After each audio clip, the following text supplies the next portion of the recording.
Thank you, sir.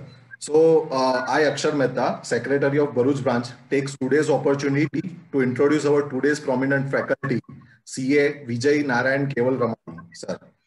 So, Rotarian CA Vijay Narayan Keval Ramani, sir, a chartered accountant by profession in practice for the last 25 years, is a well-educated person, which can be gauged by his educational qualifications, which goes as under BCom, LLB, LLM, FCA, MBA in Finance, CMA from Australia, etc. He has also obtained certification in forensic accounting. He is practicing in the field of direct tax appellate and fraud investigations, apart from the routine practice of chartered. He has also delivered various lectures and presented papers at various professional and other forums, including Rotary clubs on a wide range of topics like fraud investigations, limited liability partnership, cyber crimes, budget, black money, income tax, to name a few. He has also been training government auditors through the Indian Audit and Accounts Boards on topics like risk management and fraud reduction. He has been invited to train the government super auditors from Afghanistan on fraud detection. He has also authored a book published, as we all know, by All India Federation of Tax Practitioners, Western Zone, titled Limited Liability Partnership Simplified Through Frequently Asked Questions. He has also written various articles in various professional magazines on the limited liability partnerships. His hobbies are traveling, socializing, and readings. He is also involved in various professional and other associations at various levels. Some of our He has served as president of Tax Friends for the year 2016 to 2018 and is also 2018 to 2020. President of Tax Practitioners Association Thane for the period 2018 to 2020. National Executive Committee, member of All India Federation of Tax Practitioners, a national body of tax practitioners. Steering Committee, member of ICMA Australia, India chapter. President of American Institute of Sindhology, India chapter, etc. The list of achievements are very long. So with this brief introduction, I hereby present you Rotarian CA Vijay Narayan Keval Ramani, sir. Welcome, sir, on behalf of Amravati branch and Bharuch branch and Yavatmal CPE. Thank you, sir. Thank you, sir, for giving the brief introduction for our today's speaker, C. Vijay, sir. Now, after hearing his brief profile of our today's speaker, the member present in the virtual meeting are now very anxious to hear him. So, without wasting much of your time, I hand over the charge of today's session to the speaker, sir. Now, before starting the deliberation, I would request all the members to please keep their audio on mute mode and also turn off their video for smooth functioning of the program. Now, over to CA Vijay Keval Ramani, sir. Thank you, Saket Bhai, and thank you, Aksharji, for a beautiful introduction. I don't think I deserve that much, but thank you. I would like to thank Vipul Bhai Patel for giving me an opportunity to express my views on a topic which has been dear to me since the inception of LLP in 2009. So I have been going on various forums because initially, as you all know, it was a new concept and people are not into it. We'll go into this. Thanks, Joshi sir, for recommending my name and giving me an opportunity to express my views to across the different branches. And I would also like to thank the committee members of the other branch, Bharuch, and the CP chapter of Yavatmal. Friends, without wasting much time now, I would like to go into the topic per se. When we were discussing with Vipul Bhai, so he said, Vijay Bhai, what do we do? I said, let us give a full-fledged idea about what is LL. Because still it is in a nascent stage, although it is 12 years old. Because what happened was initially, as you all know, nobody was interested in LLP. People never used to understand. It all happened because of the amendment of Companies Act 2013, when draconian provisions were introduced in the Companies Act. That is when people started thinking of a model called as LLP and people started switching over it. So the interest took in over there. Initially, as we have been seeing since the beginning, it was not much of an interest, and we will be looking into the benefits and all. And I think Joshi sir has made my life very simple by giving a brief idea about what we can expect and what LLP is basically. So friends, we'll just start with some insights. I will go into practically every aspect of LLP. How do we go about? What are different aspects, including the FDI aspects? So initially, a committee was formed that why should we not look into MSMEs and all that. So there was a suggestion that let us form LLPs. Then the industry for professionals. Then the industry started raising objections. Why only professionals? Why not the industry? Then the government set up a JJ Irani committee. The JJ Irani committee suggested that okay, for small businesses also LLPs can be done. Finally, it was the uh, enacted and then passed, and the Limited Liability Partnership Act 2008 was cleared in January 9th of January 2009. This act was passed and it came into being. It was given the accent by the president, and the rules were framed. The limited liability partnership rules were framed, and it came into effect from 1st of April 2009. So technically, the act is into effect from 1st of April 2009 once the rules were notified. So we would look into what LLP is. I am not going into the background as Joshi sir has given a brief background. I will not go into that. What are the salient features? It gives the benefit of company and partnership both, which has been referred by Vipul Bhai also and Joshi sir also. Both the you can get, it's a mix center point between company and partnership. What it has done is it has taken out the benefits basically, except one or two negatives. You see all the positives which are there in a company under the Companies Act or a partnership under the Partnership Act. They have been taken incorporated in the LLP Act. It gives a separate legal entity identity, which definitely is there in a company, but partnership, it was dicey because many a times the partners were not treated as a separate from the firm and all. It there was a mutual this thing, so it gives you a separate identity. There's a perpetual succession like a company, which was not there in the partnership, because once the partnership comes to one member, then there was no perpetual succession. So here they give you the feature of perpetual succession. We will be looking into all these in detail. The basic feature, as the name itself suggests, limited liability, and Joshi sir also dwelt on it, that in a partnership the issue is of a unlimited liability. Here the liability is limited. Yes, there are exceptional circumstances, but normally we can say it's a limited liability. Minimum of 2 partners, at least one Indian resident mandatory. Friends, now even in a company after 2013 Act, it is mandatory, but it was first time introduced in the LLP Act because of the vanishing companies issues that had come somewhere in 2007. So the LLP Act incorporated that one Indian resident was mandatory to become a partner so that they can catch hold of a person. And this is the biggest advantage that you have, that there is no maximum limit of the number of partners. Individuals, LLPs and companies can be partners. They introduce the concept of designated partners. Apart from, we have been hearing partners, we have been hearing shareholders, we have been hearing managing partners, we have been hearing about directors, but then they introduce the concept of designated partners, which unfortunately even the ministry people have not understood fully, which I will take it up when we go to that. Partners to be agents of the LLP and not each other. Unlike in a partnership, partners are treated in a partnership where the partners are treated to be agents of each other also, and not only of the firm. Here they are supposed to be the agents of only the LLP and not each other. This is where the perpetual succession comes, friends. Time of 6 months is granted to admit new partners. So in case there is only one surviving partner, he has a time of 6 months to bring in a new partner, and that way keep the LLP continuing. Audit is not mandatory in some overall. It is mandatory only in case of certain conditions are fulfilled. We will all look into all these, so I am not going into detail into all these. These are the features.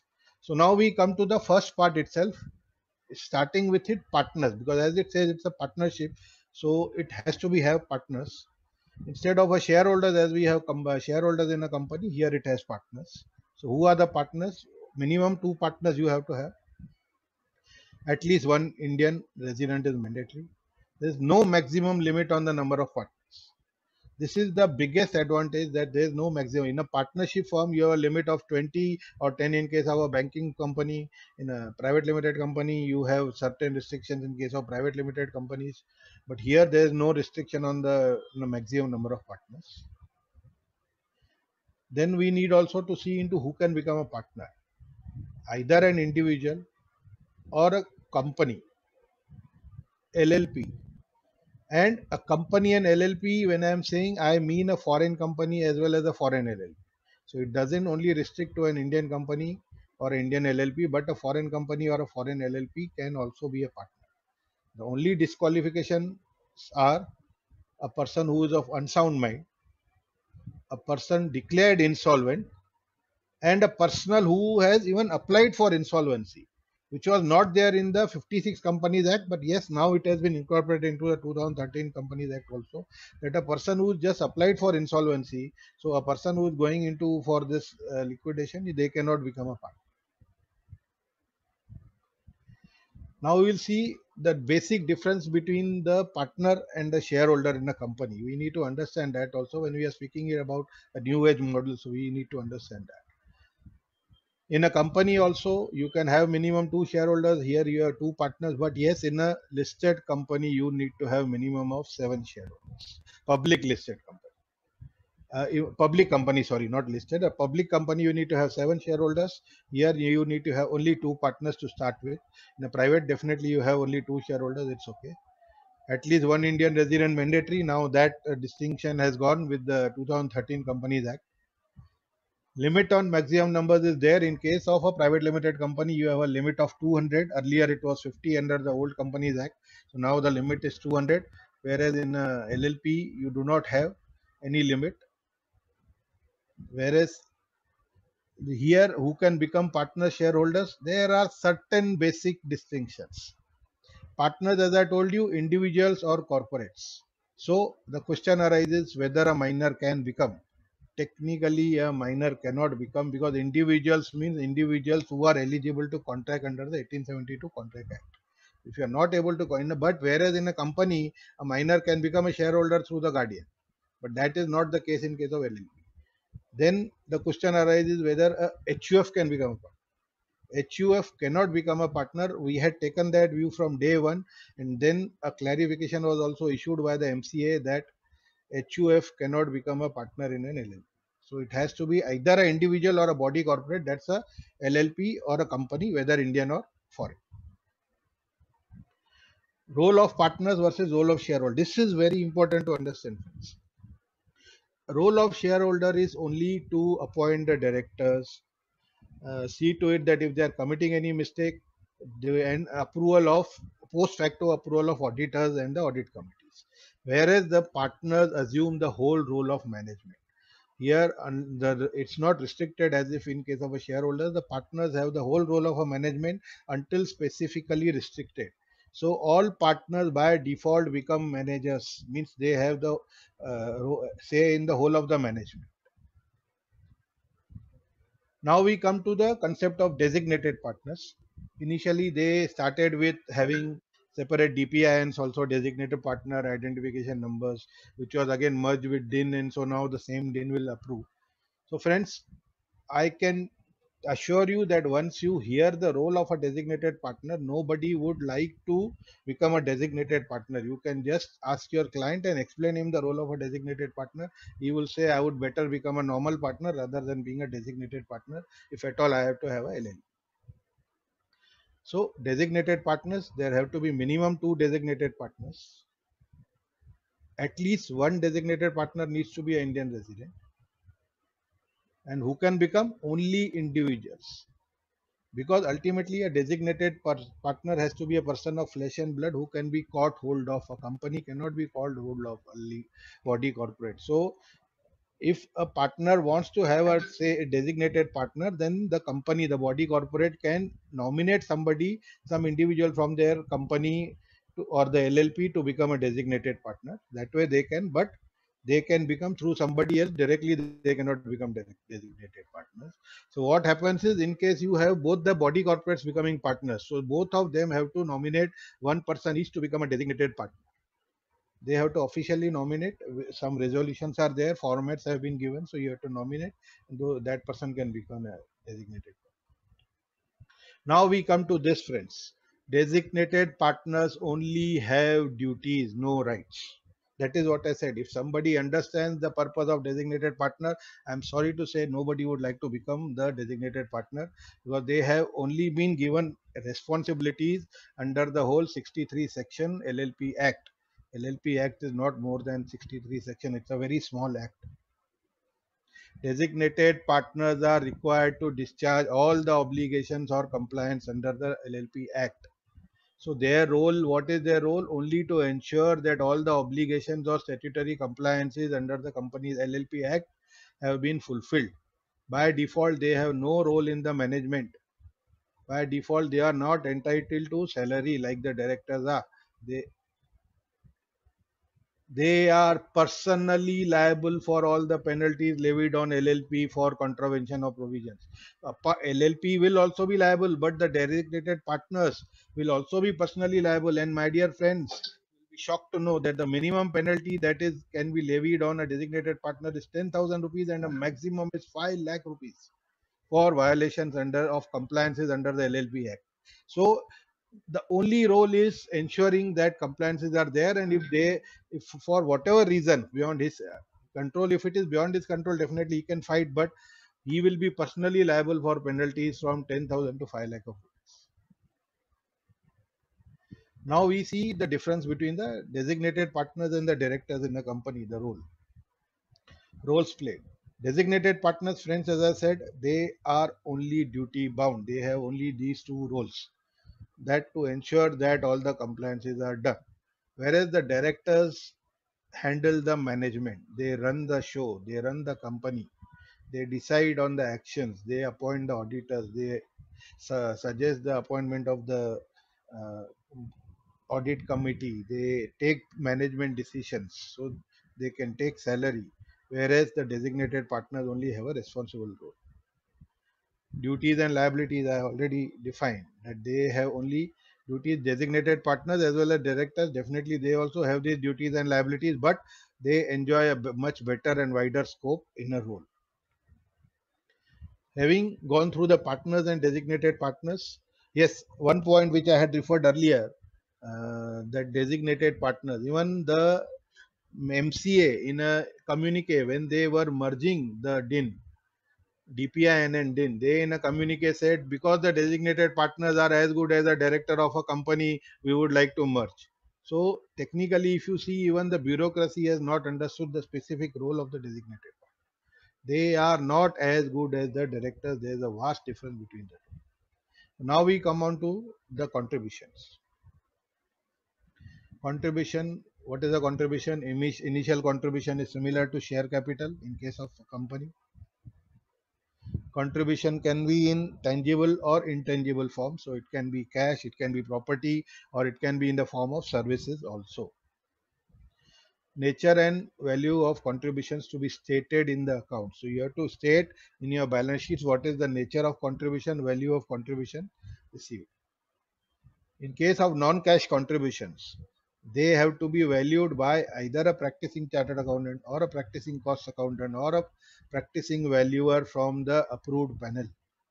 Any of these three can value your non-cash, that it can be either your immovable property, either your services, because many a times what happens, especially in CA practice, we have an article who becomes a chartered accountant, we offer them partnership. So they say, sir, मेरे पास तो पैसा नहीं है, अभी मैं क्या करूं? So we tell them, okay, this is your contribution, services, okay, 50% we'll take it as a, we'll pay you in by cash, and 50% we'll take it as a capital over a period of 3 years or 5 years. So this can be here. The another advantage of a contribution is you need not pay everything upfront. Contribution can be as low as 500 rupees total contribution. There is no minimum capital defined in the LLP Act. Unlike in a company, it is 1 lakh rupees. In a LLP Act, there is no minimum defined. So you can start with as low as 500 rupees.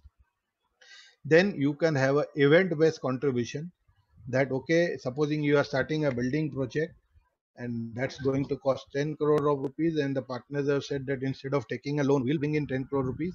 Then you can do event with that, okay, when we start the LLP, initially we'll contribute 1 lakh of rupees. As and when the event occurs, say when the foundation is being laid, we'll contribute 1 crore rupees. When the first slab is done, we'll contribute another 1 crore rupees. You can define that also, and that we'll all see in the agreement. So this is so much of, there's so much of flexibility that you can have it on an event basis. And yes, there are contradictions between the LLP Act and the bureaucracy. Again, I would like to say, at the cost of differing, no reserve account to be maintained. This is what specifically written in the LLP Act. But If you see form number 8, which we file for the annual return and accounts, it specifically asks for the reserves. So this is the dichotomy. The bureaucrats have not understood the act properly and they just release the forms. We would understand some problems in the forms also later. Partners can grant loan to the LLP. This is one more advantage we'll look into. So now we come, having gone through the contributions. If you have any issues, you can put it on the chat or you can ask me later. It will be easier. Then I will respond to all your queries. Limited liability partnership. Then we come to the most important part, that is the agreement. Agreement, friends, is the heart, soul, whatever is brain, whatever it is of the LLP. Unlike in a company where you have some rigid formats, in article you have earlier used to have table A formats and all, memorandum there are restrictions. In a LLP agreement there are no restrictions. You can put anything and everything which is legally valid under the sun. So if it is legally valid, yes, you can do it. There is no format defined, but the most flexible document that you can have is the LLP agreement, and very systematic. We'll come to it when we are just going through it. So first let us see the definition. Now again, friends, there is a dichotomy here. I'll let you. Section 210 defines LLP agreement as limited liability partnership agreement. Means any written agreement between the partners of a limited liability partnership or between the limited liability partnership and its partners. It defines the mutual rights and obligations of the partners and their rights and duties in relation to that limited liability. So friends, the highlight word is written agreement. Whereas if you read schedule 1, first schedule, it says that agreement need not be written. It can be an oral agreement. So initially what happened when he used to file LLP agreement documents for incorporation, because initially what they had said, no LLP agreement required, we want to maintain privacy. So people used to file in form number 3 just by writing some important sections we used to write, and it used to go. Then the bureaucracy, I'm just explaining the role of the bureaucracy also over here.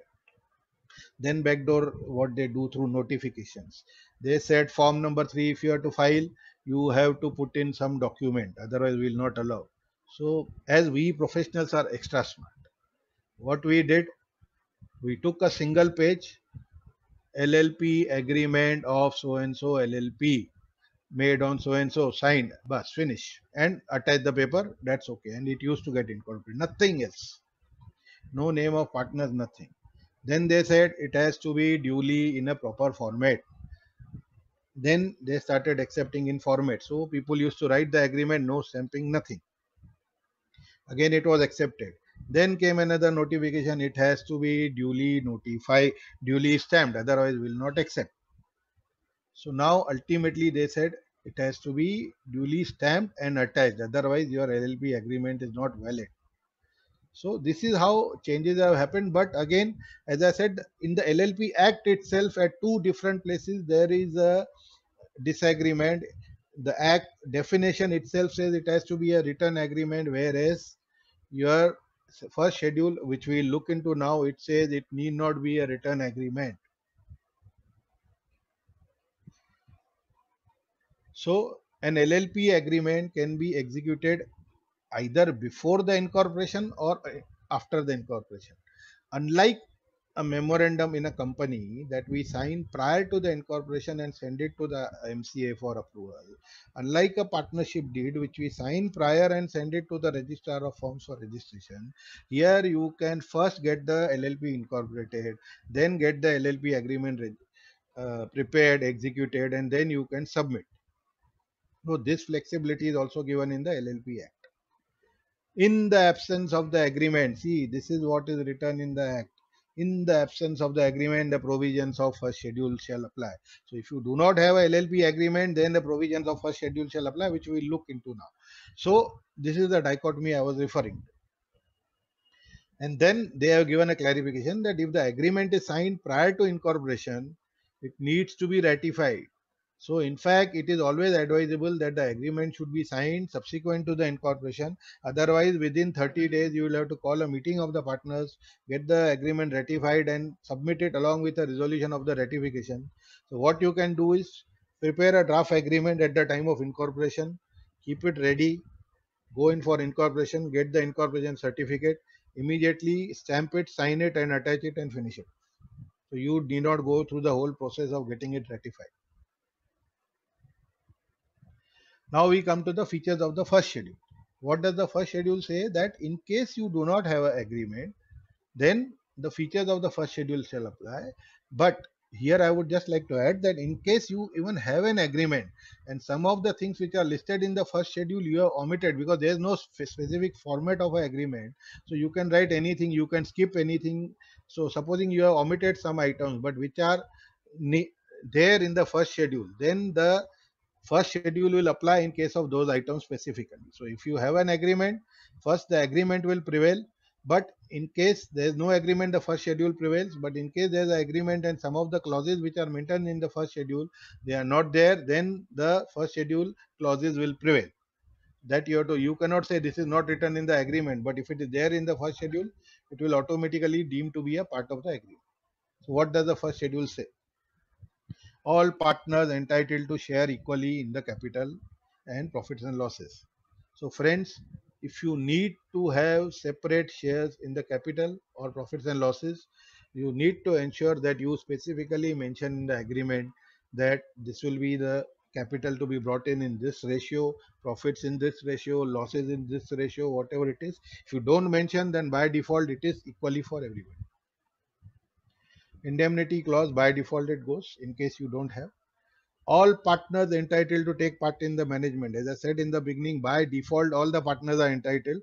But yes, if you want to say that we have 10 partners, only 3 will be managing partners, please mention in the agreement, nobody is stopping you. It doesn't mean that all the partners have to be part in the management, because once they are signing the LLP agreement, they have agreed to this part that okay, these 3 will be there.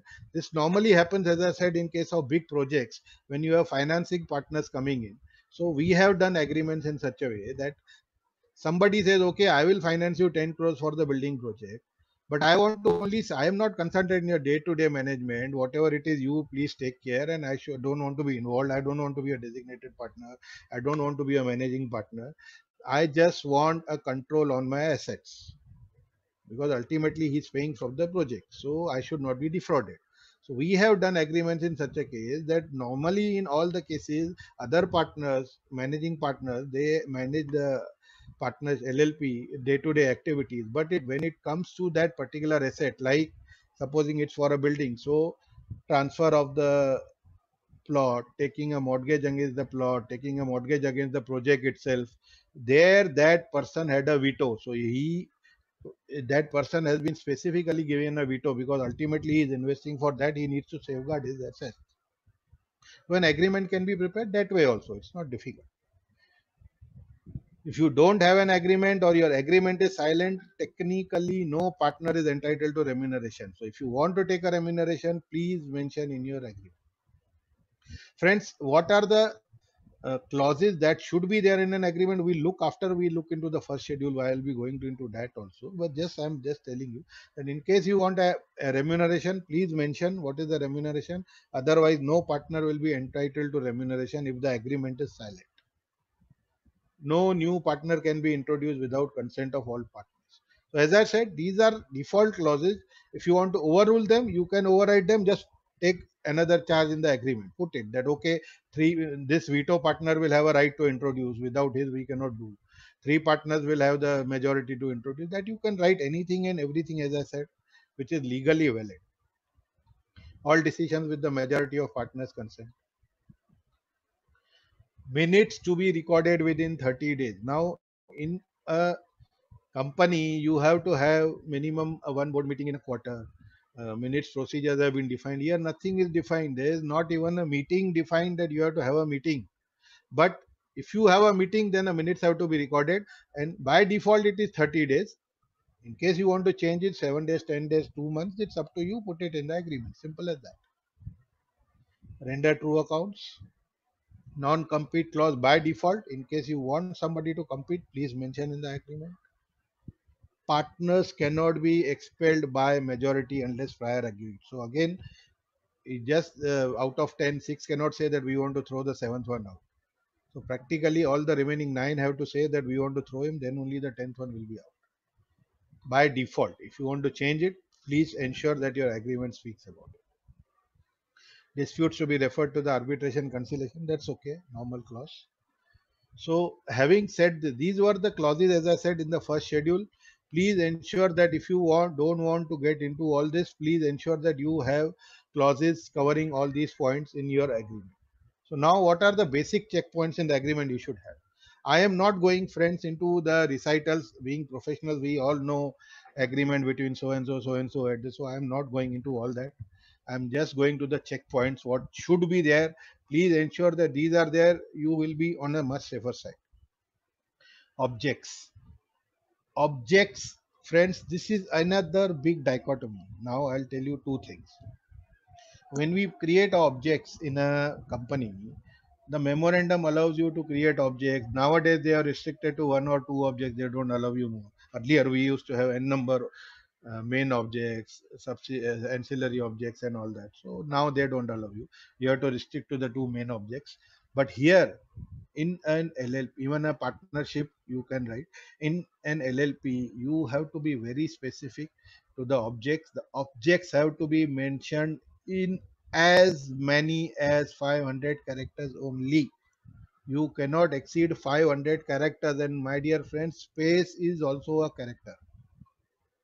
So you have to apply your mind. If you have very big things in mind, you have to apply. Because why I am saying, because in a partnership we write and or any other object which the partners may mutually decide, but in this case I am sorry to say it is not allowed.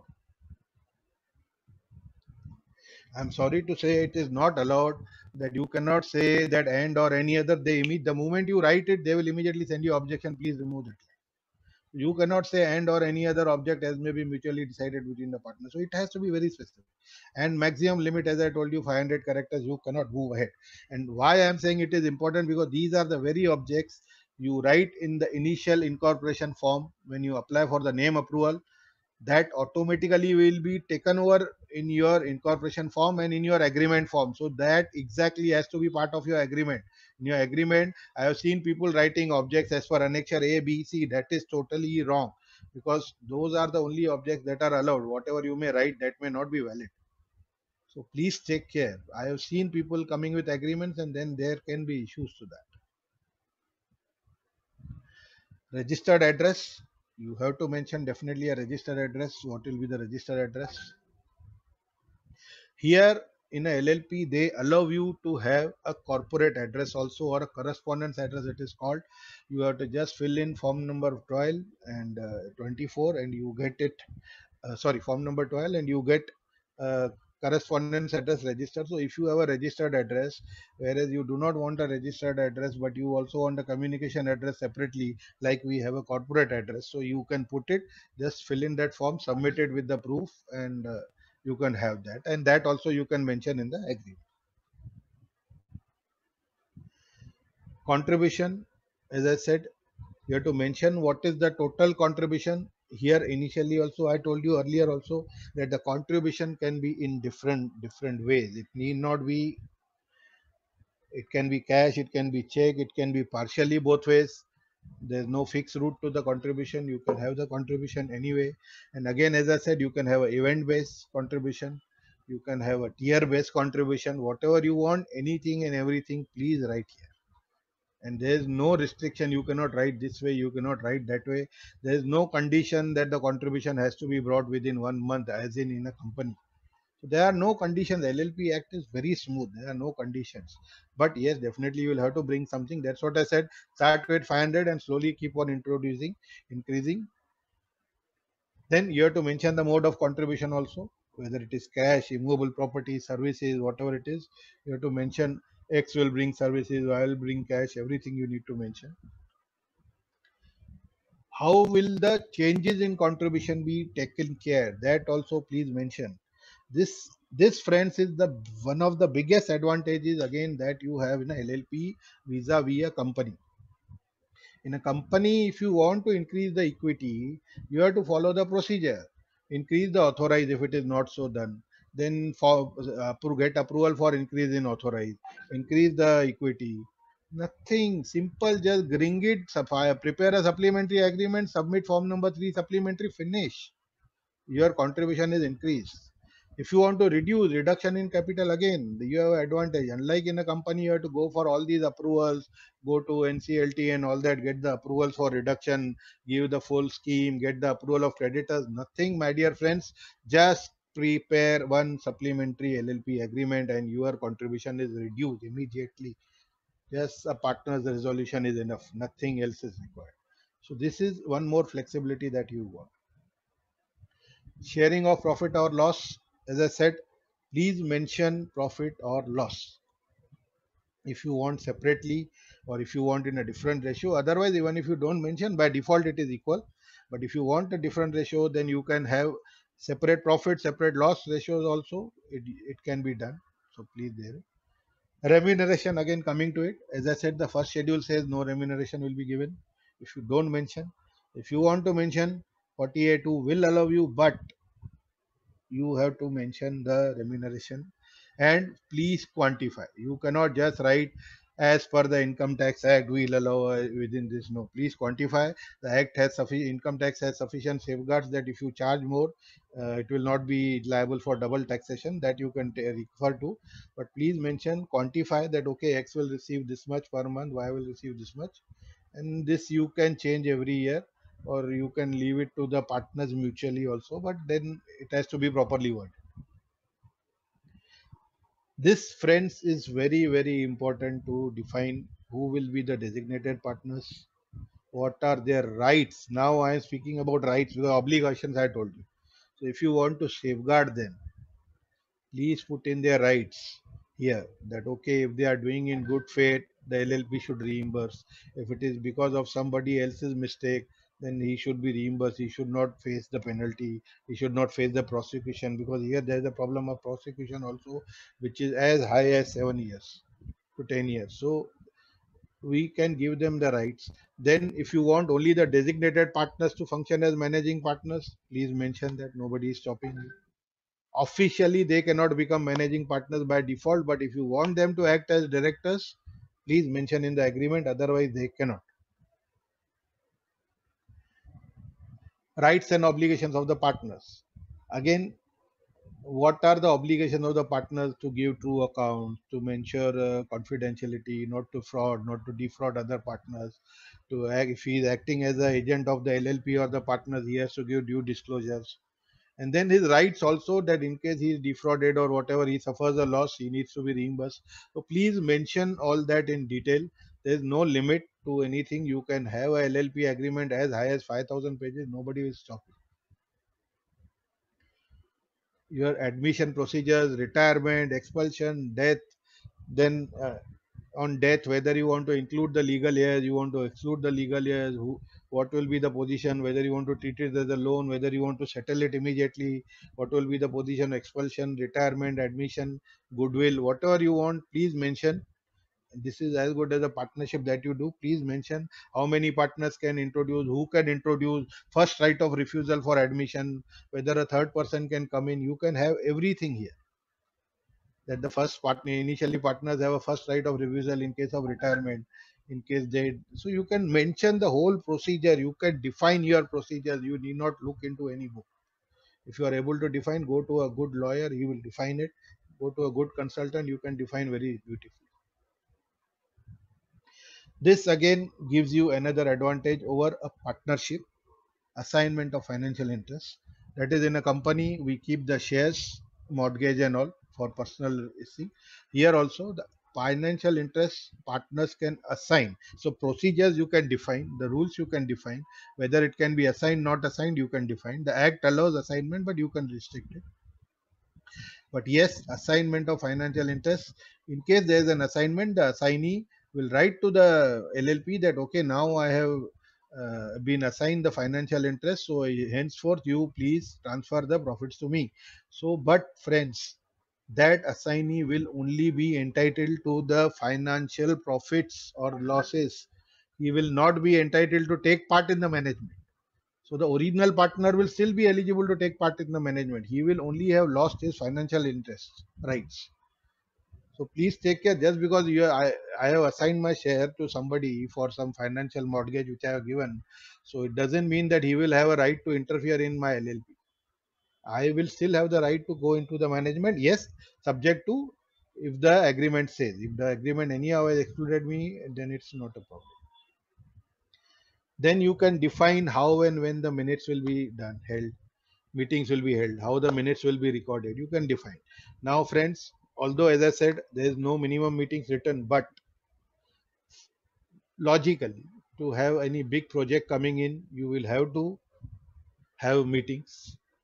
To approve the accounts, you will have to have meetings. To approve the return forms, you will have to have meetings. So basically, some meetings are there. So please define the procedure: 7-day notice, 3-day notice, urgent meetings, whatever it is. Define the procedure, write the minutes, finish it. And how the minutes will be recorded, how it will be circulated, who will do it, whatever it is, where it will be maintained. Please, you are free to do it. Then, as Joshi sir also mentioned, related party transactions are open. So you can have loans from partners, you can loan from third parties. Yes, there are restrictions in the Income Tax Act on the interest to be paid. That is as of now 12%. So that you have to take care, but otherwise there are no other restrictions. Non-compete clause, you can put it that whether the partners can compete the LLP, with each other with the LLP and all, you can put it for a safeguard. Banking accounts and audit. So if you want to appoint a specific auditor, if you want to go beyond the rule that oh, every penny will be audited, you have to mention it. If you don't mention, then the audit will be as per the rules. The rule says the audit will be held only if your turnover is more than 40 lakhs. My dear friends, mind you, the turnover more than 40 lakhs only, and your contribution is more than 25, or your contribution is more than 25. It is and or. So only then. Otherwise, but if you want to have audit from day one, please mention the accounts will be audited. Now here again, what they do is they ask you that audit is not compulsory up to 40 lakh rupees turnover or 25 rupees this thing. But when you fill in form number 8, they ask you to get it certified by a chartered accountant. So this is the backdoor bureaucracy has done, but there are problems we look into it. Banking, if you want to have specific banking accounts, or you mention, if you don't want to leave it to the partners to decide on banking, you can mention here who will manage the banking, how many partners will sign and all that. Otherwise, you can leave it to the partners also that they let them decide. Then if you want to put restrictions on the partners, any restriction on doing business or whatever type of restrictions, you're free to do. Then it's always advisable to have a clause on how the agreement would be amended. What are the issues to be taken over in case of an amendment? How the procedure will be followed? Meeting is to be called, not called, minimum resolution, majority, whatever it is, that veto power and all that. What clauses can be amended with majority? What clauses can be avoided with 100% unanimity and all? So you have to define all that. Indemnity clause you have to put in, because supposing if some partner is acting in good faith, so he should be indemnified. Maybe LLP also should be indemnified for wrong acts of the partner, so that you can put in.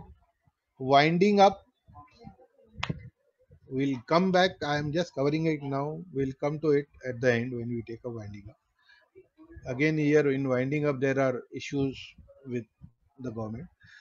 Resolution of disputes, you can put in arbitration, and the Conciliation Act 1906 is normally written, but if you want something else, you mention. If you want to appoint arbitrators right now, you mention the names of the arbitrators, that okay, 1, 3, 5 arbitrators, the procedure of arbitration, the procedure of mediation, conciliation, high court, jurisdiction, anything you want, please put how the disputes will be resolved. It's okay.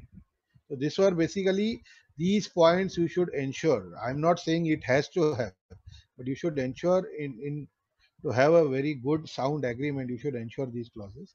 And then there are ancillary clauses if you want to put in case it is a conversion from the firm, you have to put in case it's a conversion from company, you have to put in that clause, or other restrictions if you feel like putting in the on the partners, LLP, business restrictions and all, you can put in. It's, as I said, it's a total flexible document, very open document, you can do it.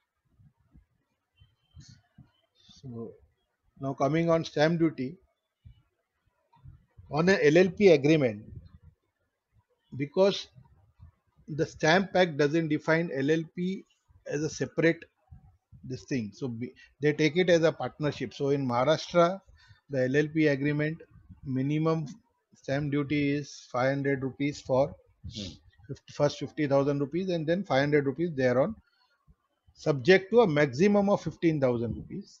But in case of a conveyance, then the Stamp Act says that whatever is the stamp, because in case some immovable property is being brought in, so then the conveyance rate will apply. So if somebody is bringing in an office, and then the higher of that stamp duty, whichever is applicable as per the Stamp Act, will apply. In Gujarat, I think the rates are, it starts from 200 rupees to 15,000 rupees. So that has to be looked into about the Gujarat Stamp Act.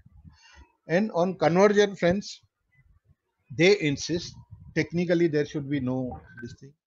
We had that say chapter 9 judgment also, and what happens is, in case you face a problem, please put in for adjudication to the stamp office, and mostly they are considerate and you know how to convince. You have to convince them, and the stamp duty authorities accept it, and you need not pay any stamp duty. Otherwise they will they can force you to pay that concessional rate to a family and all that 3% that you may have to pay. So this I am specifically speaking only in case of immovable property. Otherwise, in normal one, a 500 rupees stamp paper would suffice.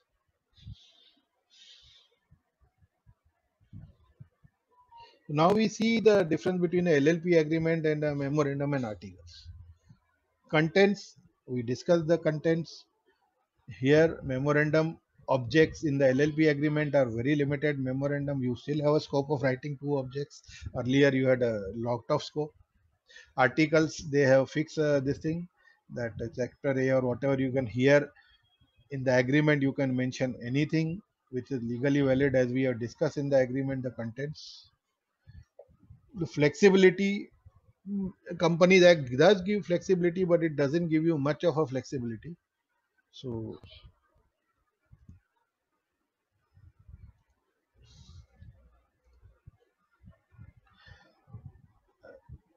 restrictions are there in an amendment of a LLP agreement. It is very simple. Call of a meeting of a partners, pass the agreement, fill in form number 3. Simple as that. Finish within 15 days of the approval. Finish it. Pay on a 500 rupees stamp paper. Simple. In case you want to amend the memorandum article, there is a whole procedure to be followed. You will have to follow, call a shareholders meeting and all that. So we look into it. Then stamp duty, LLP agreement, as I said, the stamp duty is as per the partnership. Memorandum and article, it depends on your capital and authorized capital and all that. So the stamp duties are also very high, which comparatively are low in a LLP, except in case you have a immovable property coming in. So now we move on to the taxation aspects of a LLP. This thing, taxation means I will deal with income tax. So we'll look into the taxation aspects. Just remove this.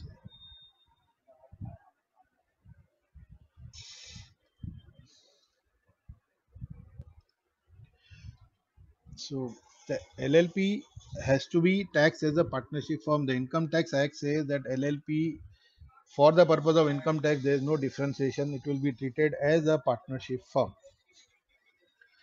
So if it is a partnership firm, the shares received by a partner, that's the partnership share in the profit received, is exempt under 10(2)(a).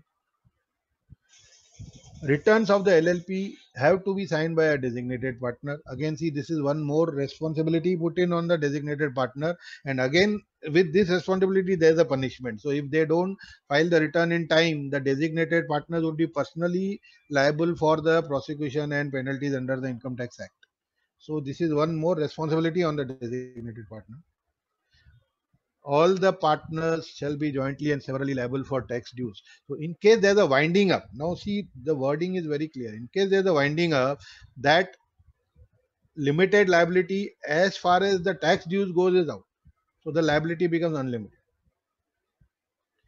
So only in this cases, this is specifically in the income tax act they have given that in case there is a winding up of the LLP, the limited, so all the partners will be jointly and severally liable for the tax. So now we'll see in detail what exactly the tax loss, income tax loss says. As I said, section 223(1) defines LLP. It includes the LLP within the definition of the firm. 223(2) similarly, just because LLP is a firm, so partner of LLP is treated as a partner, and LLP as a partnership. 223(3). This is as far as the definition changes have been brought in the Income Tax Act. Section 140 says returns of the LLP have to be signed by the designated partners. And again, as I said, 167(6) says tax dues on liquidation to be paid jointly and severally by all the partners. So Income Tax Act specific amendments were brought in the Finance Act to include all these things.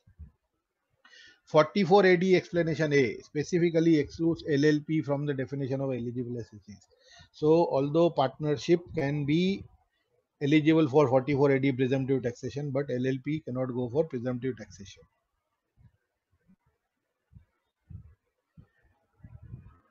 Now, in an LLP, there is no MAT, but the provisions of alternate minimum tax, that's 115 JC, that apply to LLP as it applies to a partnership.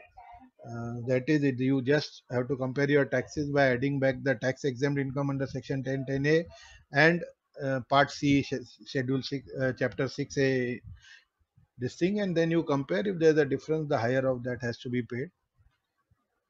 And simultaneously, since it is taken, you are eligible for AMT, you get a tax credit for AMT also under 115 JD.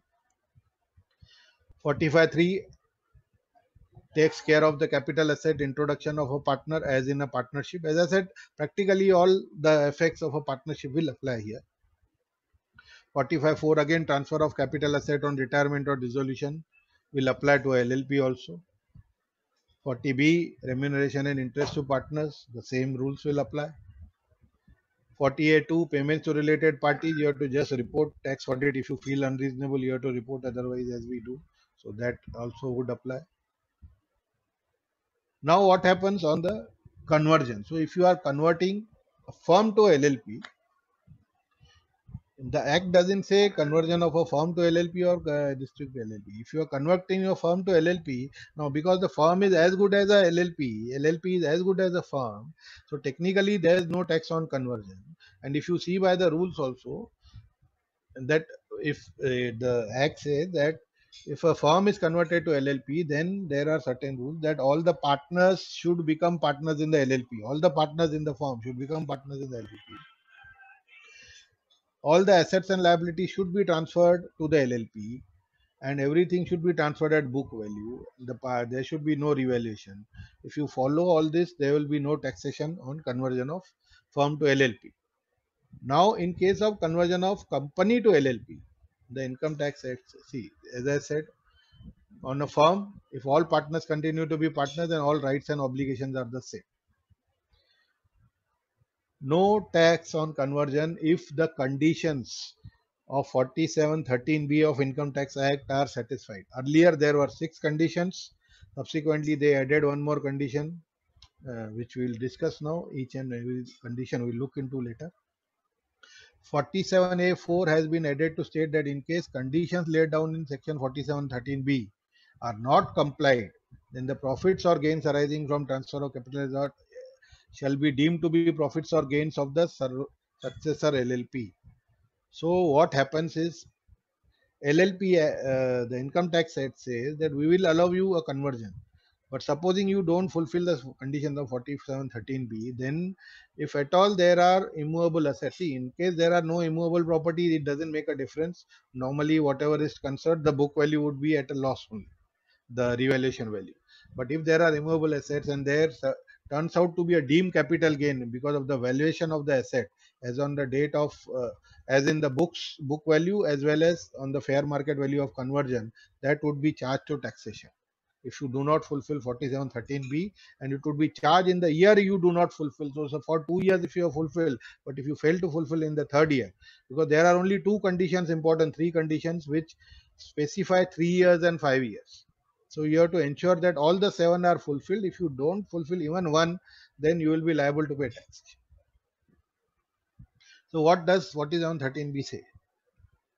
All the assets and liabilities of the company immediately before conversion become assets and liabilities of LLP. No problem, absolutely. If you read, we will go to the conversion rules. If you read the conversion rules also say that LL company cannot be converted to LLP until this clause is fulfilled, that all the assets and liabilities immediately become the assets and liabilities of LLP. So it by default happens, you don't have to worry. All the shareholders of the company immediately before the conversion become the partners, and the contribution and profit sharing ratio in the LLP are in the same proportion.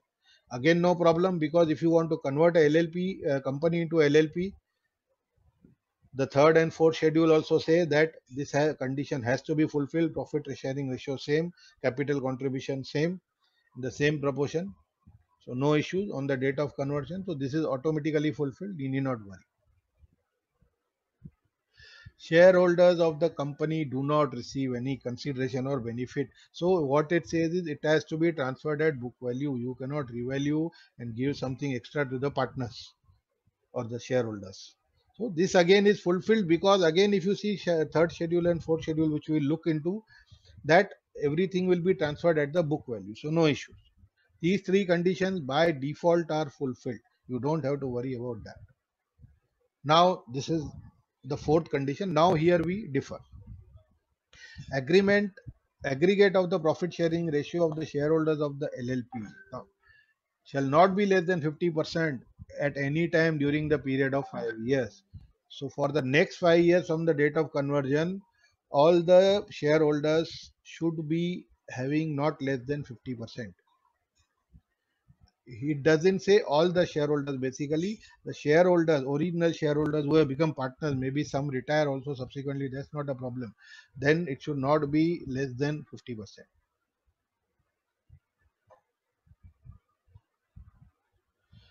This is a biggest problem in the conversion of a company. Turnover, gross receipt or sales in any of previous years, I mind you, it doesn't say average, it says in any of the 3 previous years should not exceed 60 lakhs. So if in any of the 3 previous years your turnover has exceeded 60 lakhs, it will not allow, means you will not get the benefit of zero capital gains. So that you have to take care. This is one of the biggest hindrances. This is the clause that was inserted subsequently. Total value of the assets of the company as per the books of accounts in any of 3 previous years does not exceed 5 crores.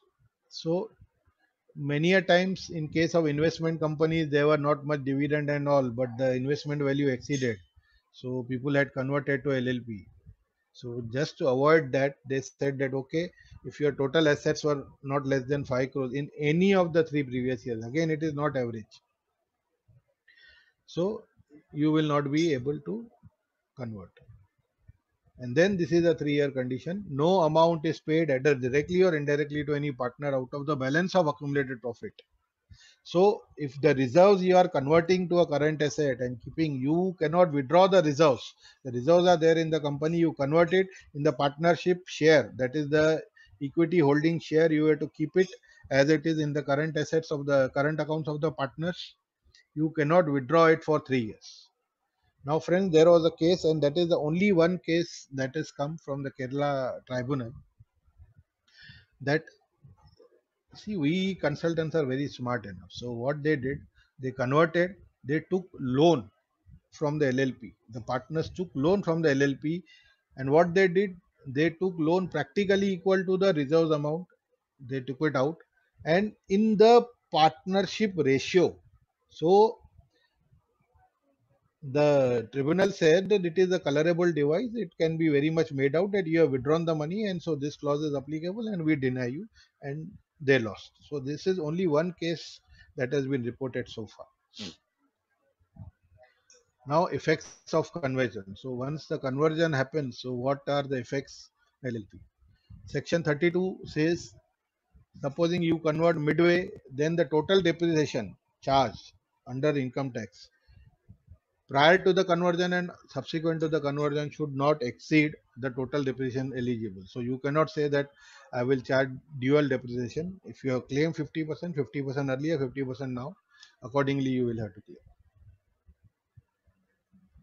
49(1)(3)(a) says that in case of conversion, cost of acquisition of the asset shall be deemed to be the cost of acquisition of the predecessor company. So you need not revalue it. As I said, it has to be at book value. And even in case of future sale also, the cost of acquisition will be given to that, and you will get the benefit of the inflation indexation subsequently. Cost of acquisition of right of partner shall be deemed to be cost of acquisition of the shares. This is very important, 49(2)(AAA). What happens is the moment you do not fulfill 47(13)(b), then your cost of acquisition of the rights of partner will increase, and the partners will also, not only the LLP will be liable for this thing, but the partners can also be held liable for taxable on capital gains on the increase in market value of the shares on conversion to LLP. So that you have to take care. 115JAA inserts that no credit, outstanding credit of MAT, if it is there in the pending company, it will not be allowed. So no carry forward of MAT credit because there is no MAT in LLP, so no carry forward of MAT credit. 35 DDA says that amortization of expenses, if you have allowed, would be allowed subsequently. So whatever you have claimed earlier, remaining you can claim in the later this year.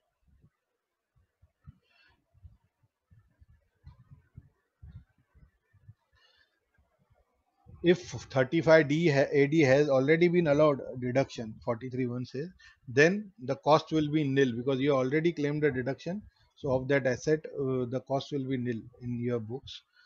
And then 43(6) has also been amended to state that the WDV of the asset will be the WDV in the hands of the subsequent LLP. Carry forward of losses shall be allowed ultimately, but it is subject to again that 47(13)(b). So they say that if 47(13)(b) is not fulfilled in any of the 3 or 5 years, then the losses shall not be allowed, and whatever losses you have claimed in the earlier years will also be taxed in that year in which you fail to fulfill the conditions of 47(13)(b). Similarly, accumulated losses and unabsorbed depreciation, they have been amended. So friends, these were the income tax effects. Coming to conversion, this is also we need to understand. Supposing I have a partnership, I have a company, so how do I convert? The procedures we'll understand. So what can be converted? Firm can be converted into LLP. Private limited company can be converted, and unlisted limited company, listed public limited company cannot be converted. Second schedule gives the rules for conversion of private limited. Third and fourth schedule give the regulations for conversion of private limited and unlisted company. And within 15 days of the conversion, the LLP is mandated to inform the concerned registering authority that yes, we have converted. Now again, this is a duplication because if you read, especially in case of a conversion of partner private limited company and unlisted company, the registrar is mandated because he is converting, he is mandated to delete the names of that private limited company or unlisted company, but still they mandate you to inform. In case of a firm, I can understand that you have to inform the registrar of firms that we have converted. Now, what does second schedule say? Conversion of firm to LLP. All the partners of firms to be partners of LLP. As I said earlier also during taxation, that all the firm partners, mind you, only registered firms can be converted, unregistered firms cannot be converted. So if your firm is unregistered, you will have to first get it registered or better start a new LLP. And then if there is a dispute between the partners, then there can be two options. Either ask the partner to go away, but once you ask him to go away, again the retirement deed has to be registered, so it will take time. The other option is ask the partner to wait, get the LLP firm converted to LLP, and immediately on conversion ask him to get out. That can be planned, that can be done. Form 17 to be filled in form number 1. LLP to inform the registrar of firms about the conversion within 15 days. all the assets, liabilities, rights and obligations to be transferred to LLP as it is. So whatever rights and obligations are there, contracts and all will be there. Statement of conversion to be mentioned in all correspondences for the 12 months, like your envelopes, letterheads, emails, visiting cards. You have to mention that this LLP is formed from converting from a firm. All proceeding under the against the firm will by default continue against the LLP. So you cannot say I have converted, so all my previous proceedings are out. No, they will all by default continue. The partners will still be liable for all the liabilities unlimited till the date of conversion. After the date of conversion acts, they automatically go for limited liability, but till the date of conversion, they will continue to be liable. And all the existing contracts and agreements to continue as if of the LLP. So you have to just re-enter with a supplementary agreement. Supposing you have a vendor agreement, so you have to just tell them that we have changed the name. Accordingly, one simple codicil has to be filed or a supplementary agreement, or you have a agreement with the unions or whatever it is. So you have to just do that. All the agreements will persist and continue.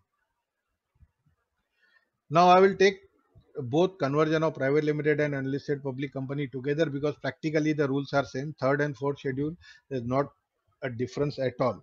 They are just defined for private limited and unlisted. First condition, all shareholders of the company to be partners. So as I said during that income tax 4713B also, it says all the shareholders have to be.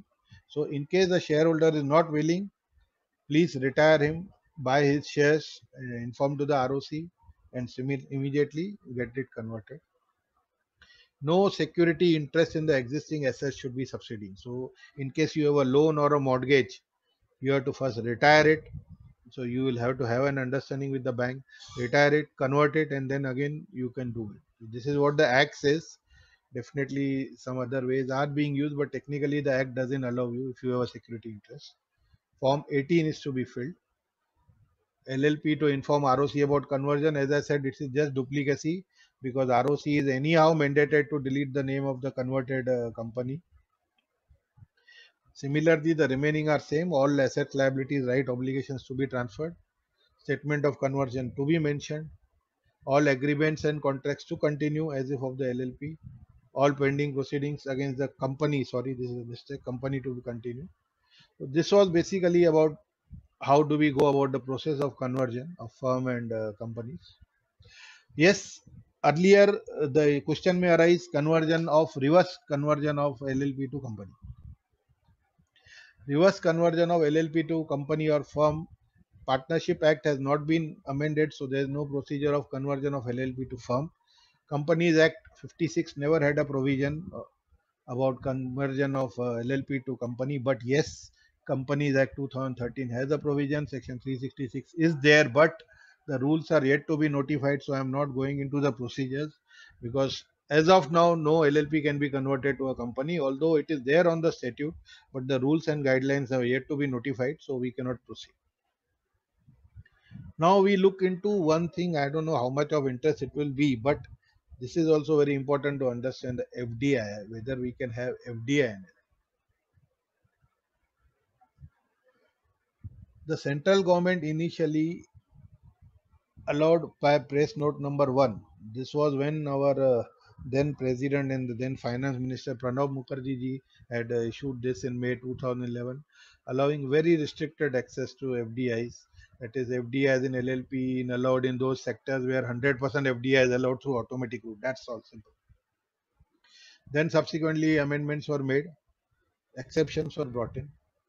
So what are the exceptions?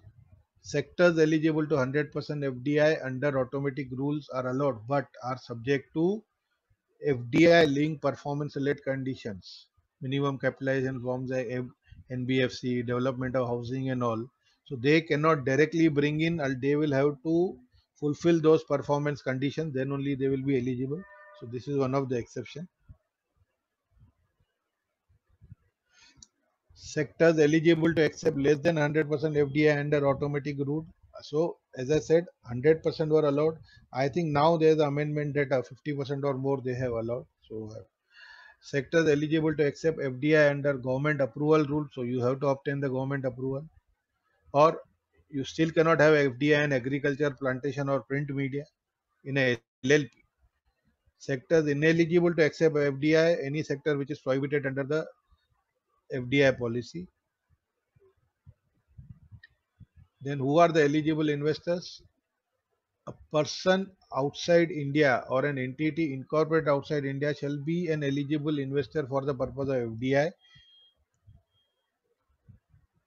Exceptions. Now, who cannot invest in a citizen or an entity of Pakistan and Bangladesh? They cannot invest in an LLP. They cannot put in FDI. Or a SEBI registered FII. They cannot invest in LLP. A SEBI registered FVCI, foreign venture capital investor. They also cannot invest. Further exception, the SEBI registered QFI cannot invest. A foreign portfolio investor registered in accordance with SEBI cannot invest. So these are the exceptions. Otherwise, practically it has been opened. There are still restrictions on down the line investments in FDI, which I have not written, but yes, there are restrictions on down the line investments in FDI also. Now we come to the important part, accounts, auditing and filing.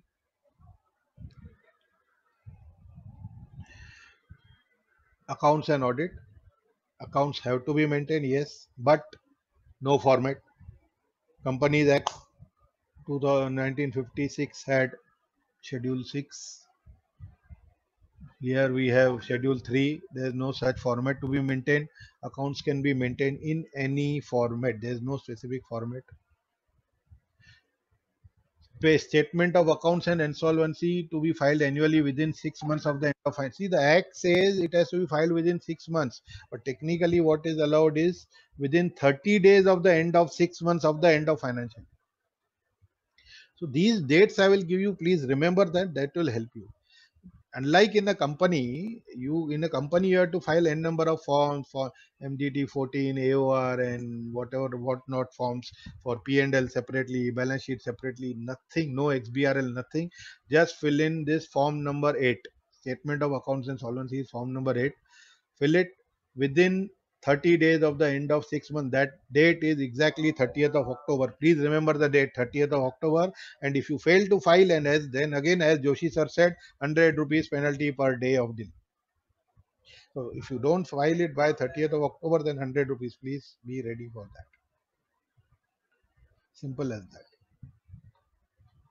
Audit is mandatory in case the turnover exceeds 40 lakhs. So still this 40 lakhs was introduced when the tax audit limit was 40 lakhs. But yes, friends, this 40 lakhs is 40 lakhs or the contribution exceeds 25 lakhs. Now this again is a dichotomy with the bureaucracy. Contribution technically would exceed only if it is received. But just because your agreement says the contribution is 25 lakhs and hardly 5 lakhs may have been received, but still they are insisting that it has to be audited. And then 40 lakhs has not been increased because this increase has to be there in the Act. These wordings are mentioned in the Act. So they cannot change it by a notification. It has to go to the parliament. So as of now, these limits stand. Audit has to be conducted by a chartered accountant, but no procedures. But yes, the institute procedures have to be followed. There is no audit report format like Caro and all, Mao, Caro, nothing is given. But yes, we have to take up our mandatory guidelines on SA 700, SA 700 design, revise and all that. So you please take care on those issues at least. And then one annual return has to be filed. That is within 60 days of the end of the financial year. Again, friend, that turns out to be 30th of May. So please remember form number 11, annual return. It just states who are the partners at the beginning, whether there is any change, who are the partners at the end, who are the designated partners, whether there is any change, who are the designated. Simple return. It hardly takes you 10 minutes to file. 50 rupees or to 200 rupees is the maximum charge you pay. But if you fail beyond 30th May, 100 rupees per day. So just remember form number 8 for accounts, 30th October, annual return form number 11, 30th May. Simple. Two things to be remembered, nothing more. Annual return, if the contribution exceeds 25 lakhs, it has to be certified by a company secretary, otherwise not required. Now we look into the difference between accounts and audit in a LLP versus a company. So statutory requirements. In a LLP, it is required, accounts have to be maintained, but there are no specific formats. In the Companies Act, you have a specific format coming in. Applications of standards, yes, being chartered accountants, we are bound by the institute guidelines, so standards will apply. Although the Companies Act makes it mandatory, the LLP Act doesn't make it mandatory, but being professional chartered accountants, we have to ensure that standards are applied while conducting the audit. Audit report, friends, SA 700 guidelines have to be looked into, otherwise there is no format as vis-a-vis a company Caro 2019, whatever it is, we have to follow 16. Now this 20 has been delayed, but here there is nothing, no specific format, but yes, SA 700 guidelines have to be fulfilled. No statutory audit compulsory from day one until your agreement says, or as I said, your turnover exceeds 40 lakh rupees or 25 lakh rupees, your contribution is exceeded. Now we take differences in statutory filings. For LLP or company, you have n number of documents in a company to be filed. LLP, as I said, just 2 forms in the year. Form number 8, 30th October, form number 11, 30th May. And after that, yes, if there is a change in the agreement, form number 3 has to be filed. If there is a change in the partners or the designated partner, form number 4 has to be filed. So that's routine if there in case of an event. But otherwise, there are only 2 forms vis-a-vis the company, n number of forms have to be filed. Similarly, designated directors and partners, as I said, if there is a change, form number 4 has to be filed. In directors, the other form has to be filed. Earlier it was 32. For other stakeholders, there is no form to be filed except, yes, here there is one thing that you have to take care, that in a company, if a shareholder sells the shares to third party, he can directly sell it, and that is reported only in the annual return at the end of the year. But here, if there is a change in the stakeholders, shareholders and all that, so immediately the partners change, you have to change the agreement, file a supplementary agreement within 15 days of the date of change. And other stakeholders means banks and all. If there is a mortgage, yes, you can give a mortgage, take a mortgage on a against the property, and you have to file in form number 8 part 2, which in the same form it is given for mortgage. And again, if you have a release of mortgage, again that form number 8 is the same form that is to be filed. That is against form 8 and 13 of the Companies Act. Now we'll go to the residuary things in the LLP, because I have practically covered the whole this thing. Mergers and acquisitions, similar provisions to the Companies Act. Whatever provisions are there in the Companies Act, all the provisions have been applied, so I'm not going into details. Winding up and dissolution, as I told you, if you look into the original act, very simple. Anybody can just pass a resolution. We want to wind it up, just approach the tribunal and they will allow you. Now, then the bureaucracy thought, अरे हमको पूछे बगैर कैसा काम होएगा, हमको कैसा sideline किया, how are we sideline, हमारे बगैर तो चलेगा नहीं. Then they brought in a rule, winding up rules 2010, which says all the rules, sections in the Companies Act 56, 460 onwards on winding up will apply to Part LL. There. So all the procedures are there. Then they brought in amendment, winding rules 2012. Now they have simplified the rules. You have to approach the NCLT and you can do a winding. Now friends, that was as far as the legal provisions relating to LLP was there.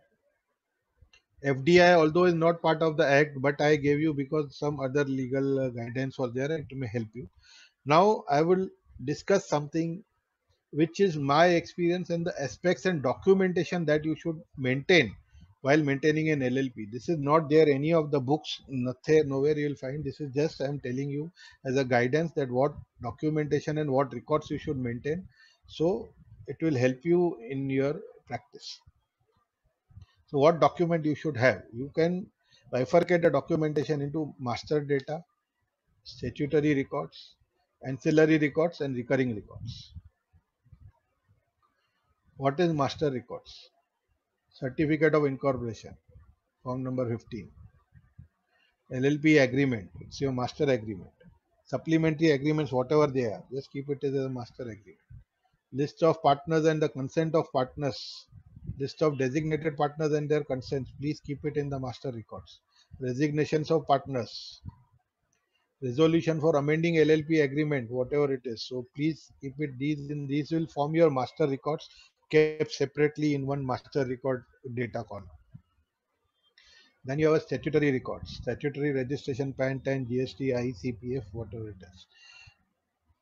Minute books, if at all you have maintained as per the agreement, please maintain it, keep it there. Copies of the resolution, important resolution, not all resolutions. Copy of returns, including your ROC returns, income tax returns, and others as applicable, GST returns, PF, and whatever you may file. Other statutory submissions that you give. Then what would form part of the ancillary records? Your agreements and contracts with maybe vendors, maybe suppliers, maybe buyers, maybe your staff, maybe unions. So ownership records of property, they again are important records. Auditors and company secretary appointments, if any. I'm writing if any because auditors may not be there.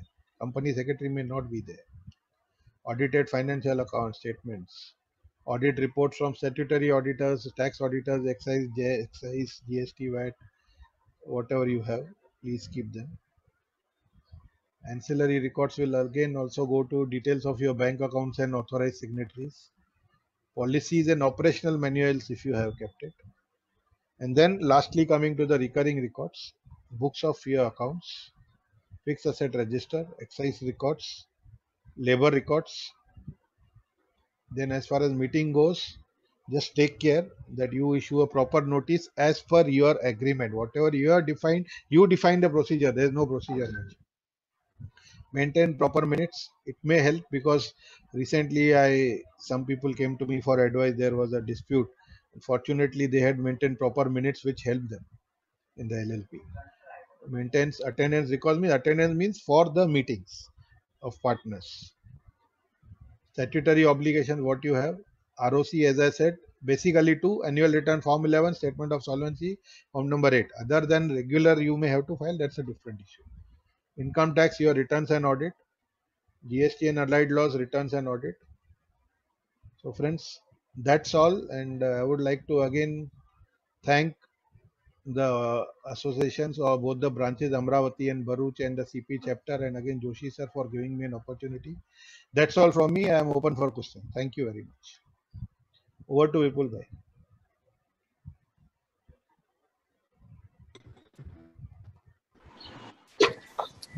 Thank you, sir, for your excellent session.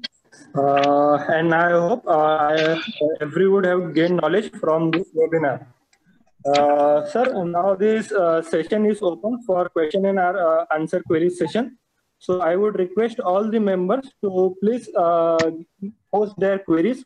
And I also invite our CA Srinivas Joshi ji sir to please unmute themselves and respond to the query, sir. I think yes, sir. We have some queries in the chat also. Yeah. Yes, sir. I would like to read out that query. Yes, Saket, please go on. Saket, I think your net is some issue.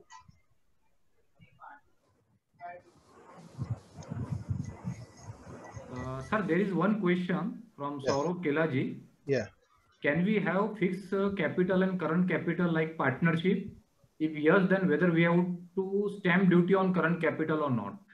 Stamp duty will be only on the fixed capital. Fixed capital, okay. Sir, meanwhile, the members will... No, but there are since beginning now one query, if you see Vidya Shetty has put in. Is it okay for the firm not to have a designated partner? I am sorry, a designated partner is a must because he is the main person whom the government wants to catch hold of if there is no compliance.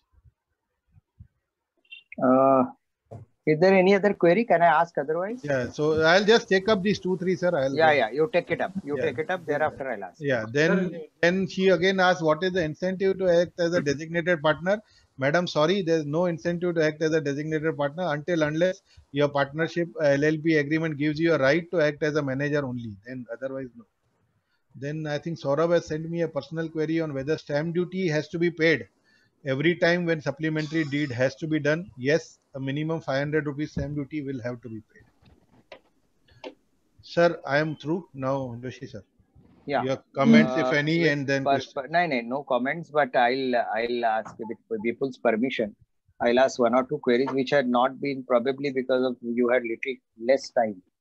You have not. Meanwhile, members put the questions. You can raise the question. I will raise some queries. By the time members may put some additional question in chat box, or they can send you. Members can send you WhatsApp or whatever.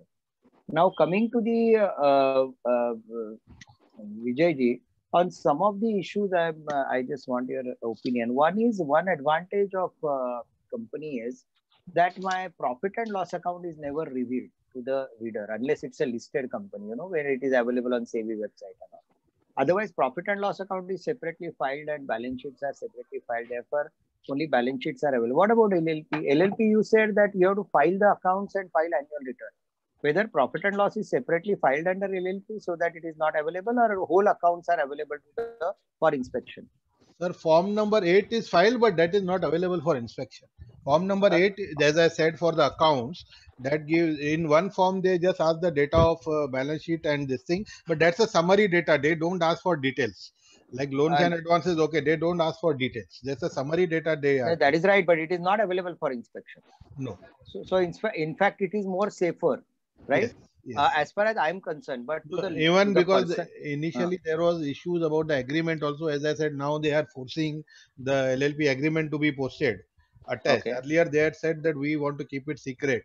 So then the clarification came that even if you go for inspection, the agreement will not be handed over. Only certain clauses which affect the general public, they will be given at the time of inspection. Okay, but this particular thing, that means suppose a bank is a lender to an LLP. In case of company, they can go to website and find out really what is the position. Especially, for example, they can find out whether my assets are, mortgaged, etc. from the website. In case of LLP, they cannot find out. No, from the statement of solvency, nothing is there. As I said, it's just a summary statement. And in any case, it is not available to public, you said, no, for inspection. Yeah. But even if it is only a summary statement. It doesn't give any details. So it is not of any use to the lenders also. But as far as I am concerned, say forming LLP, suppose a chartered accountant. Why I asked you is because the chartered accountant wants to form an LLP.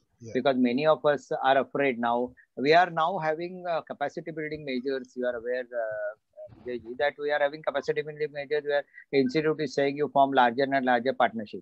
If my means it is better that I form LLP because I am doing partnership now with those who are not necessarily my childhood friends, are not necessarily my colleagues in my profession on day-to-day basis. So in that case, because people are making partners in other cities also.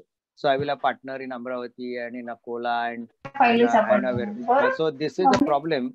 And therefore, it is better to form an LLP. That's why if my profit and loss balance sheet, my records are available to outside, it would have created a problem. So this is a positive thing for a chartered accountancy firm. Apart from that, you are now looking at multidisciplinary partnerships which are in the offing.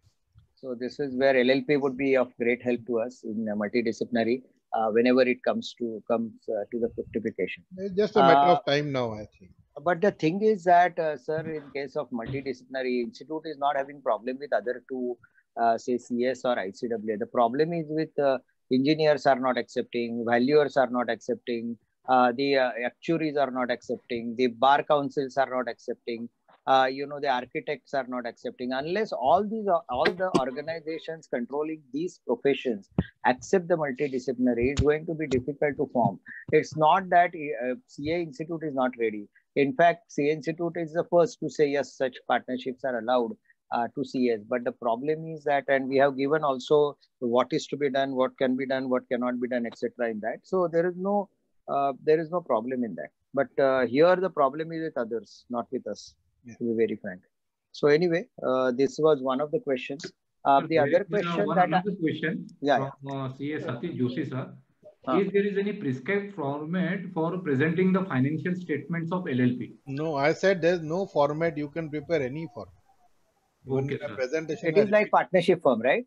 Yeah. Partnership firm Sir, has no set anything, format. yeah, there's no set format. You can. But the problem will be, Keval Ramani ji, the problem for us will be that if we are doing audit, say for those which are above a particular limit, like you said, 25 lakhs contribution as per agreement, not even it has to be contributed actually. Yeah. If such things are there, then my problem will be that I will like to keep the accounts in the proper format, because if I have to sign as an auditor, I know that it is likely to create a problem for me.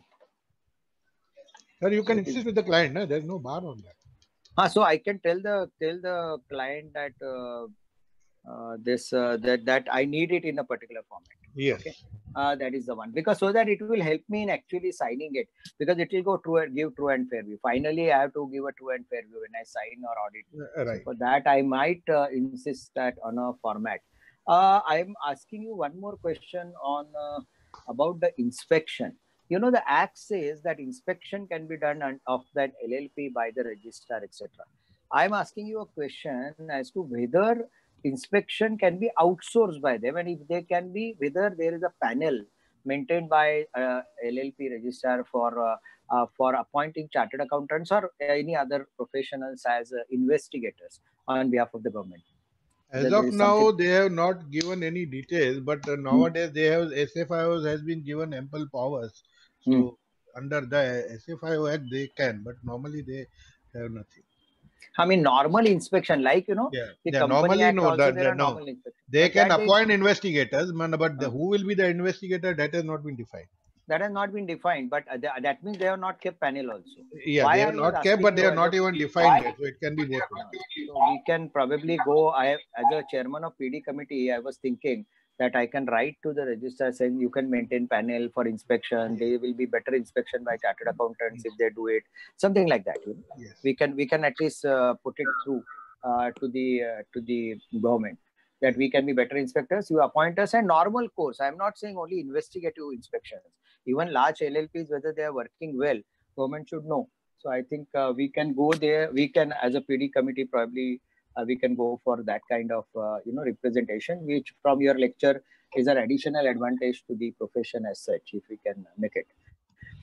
Now, coming to the other questions I had in mind is that somebody asked me that you are saying that the interest, for example, it is your taxation is same as your income tax, like a partnership. It is not necessarily like a company. In that case, whether the rate of, there are in a partnership we were giving interest on capital, we were also giving the remuneration and the share of profit. Now, what should be the rate at which I should give the interest on capital in case of LLP? And how it will impact me in income tax? Sir, interest. Can I give 24%, for example, just because? Sir, you can give, but income tax will not allow you. They will not allow you more than 12%. That is the problem. So the problem will be no restriction. There is no restriction under this act. So there's no restriction, but there will be double taxation. No, but then you have to look into it, sir, because LLP, as I said, is as good as a firm under income tax. So whatever rules apply to firm will apply to LLP. Oh. So that would be an issue as far as rate is concerned. Yes. So I will have to provide for 12% in my agreement only, so that there is no problem.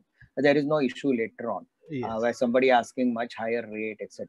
Yes. Then how you say this type of format is good for startup companies? Are Make in India scheme or startup companies eligible to form LLPs?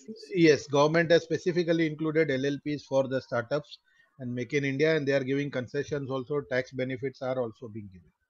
Acha, all the tax benefit available under Make in India and Startup India, both are available to LLP. Even MSME registrations and benefits are being given. Acha, so MSME is also available to LLP. So I think why this is suppose now for CA we can register under MSME as CA form. So if I form LLP also I can register under MSME. So that is an advantage that can come in. I'll take two questions, sir. You take it up from there as and when you. Can the two questions? Can partner bring and withdraw contribution in cash? Yes, very much. I said it is the easiest mode. Just change the supplementary agreement, and you can either increase your contribution or reduce your contribution. And then, except filing 8 and Form 11, what are the other forms returns? As I said, nothing mandatory to be filed. These are the two forms mandatory, and others are event based. Yes, sir. Yeah. So the first question was asked to you about the other forms to be filed, right? But there will be admissions, retirements, etc. No, that is event based, as I That's said. right. But other thing, what you said about contribution, I think if in the agreement, if we can segregate between contribution and current account balance, then I think current account balance can be fluctuating, contribution can be fixed. So I don't have to file anything repeatedly, or go for other agreements. You better go for a loan only. No? What difference does it make? Otherwise, go for a loan. Best is straight. go for a loan. And it is not like a company where I cannot take a loan and give loan.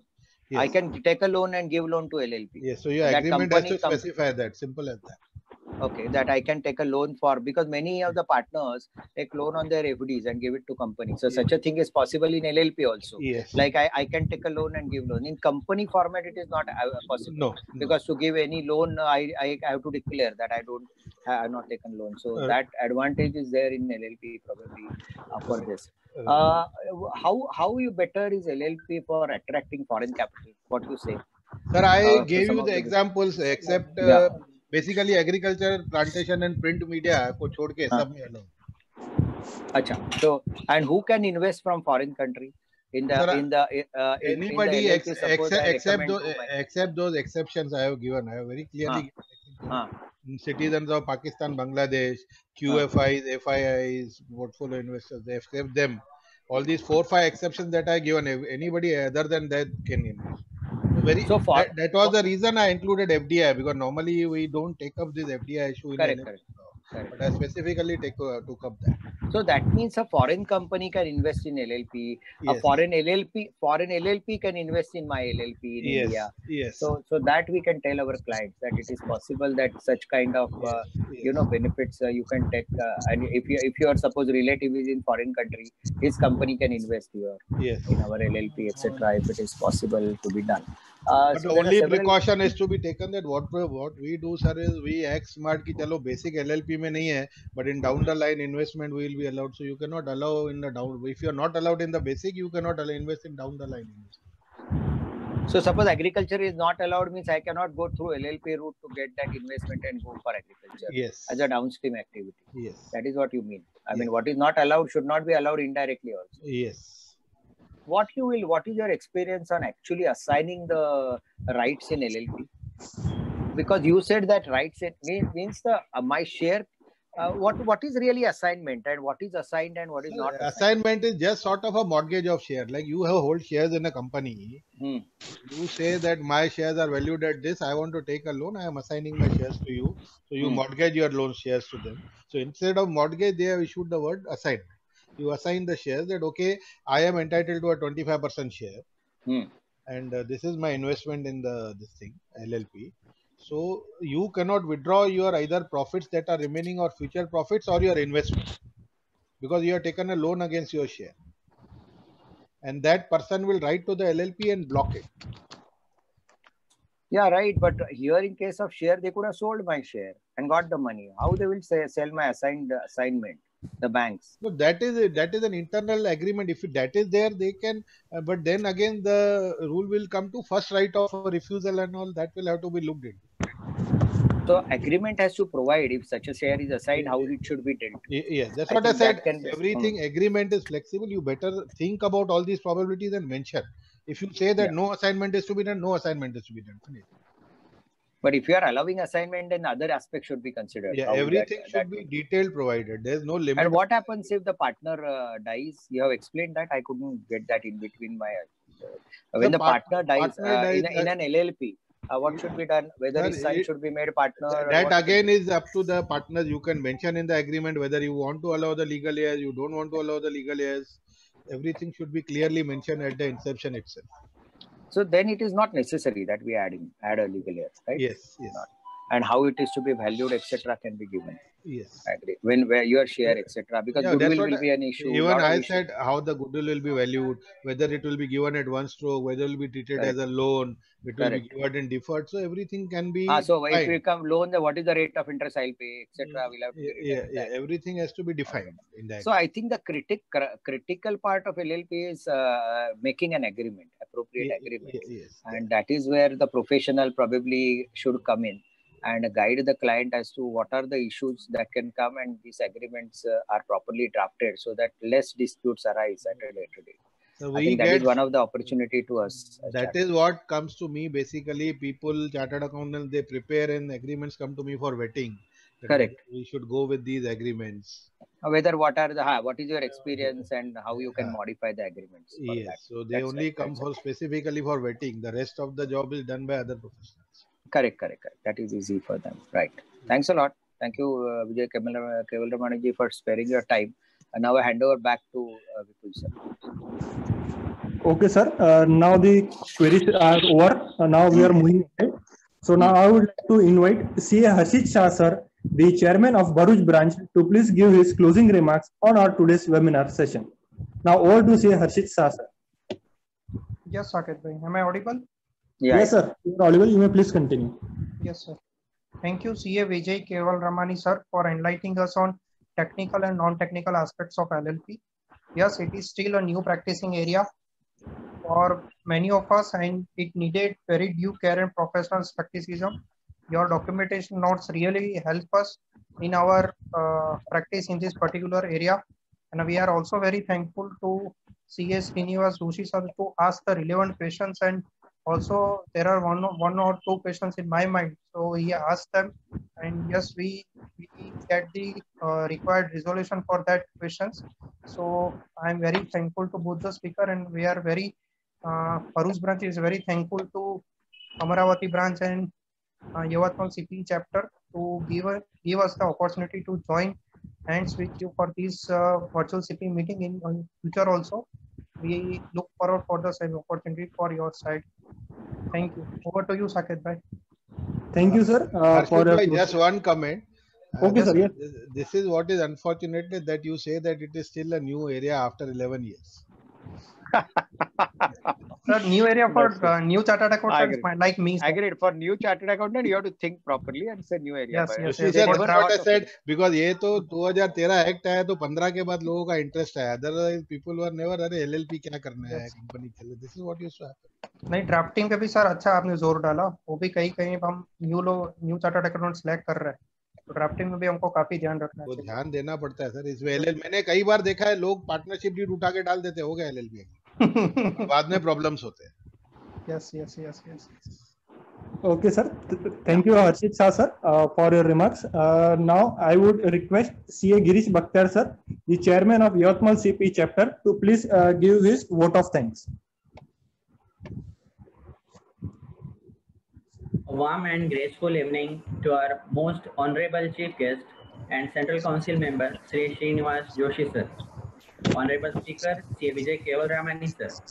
Chairman of Amaravati branch, CA Vipul Patel sir. Chairman of Bharuch branch, CA Harshit Shah sir. Managing committee and everyone present at this virtual CP seminar. It is my privilege to propose vote of thanks and acknowledge the contribution of those who really worked hard to make this event successful. I, CA Girish Bakhtiar, on behalf of Amaravati branch, Bharuch branch and Yavatmal CP chapter, first of all extend my most sincere thanks to Honorable Chief Guest Sri Srinivas Joshi sir, who has given us his valuable time and support for this event, and also for recommending speaker having thorough knowledge to guide us on LLP. Sir, keep your blessings on us. I extend my vote of thanks from the bottom of my heart to Honorable Speaker CA Vijay Keval Ramani sir. Sir, your thoughts have enlightened our mind and have shown us a new path of LLP. I am immensely thankful to Amaravati branch, Bharuch branch for organizing such an event for the members. Our sincere gratitude goes to all participants and well-wishers for your support and encouragement for the occasion. Last but not the least, a big thank you to each one of you who made this virtual meet memorable for us. Thank you. Thank you, everyone. Thank you.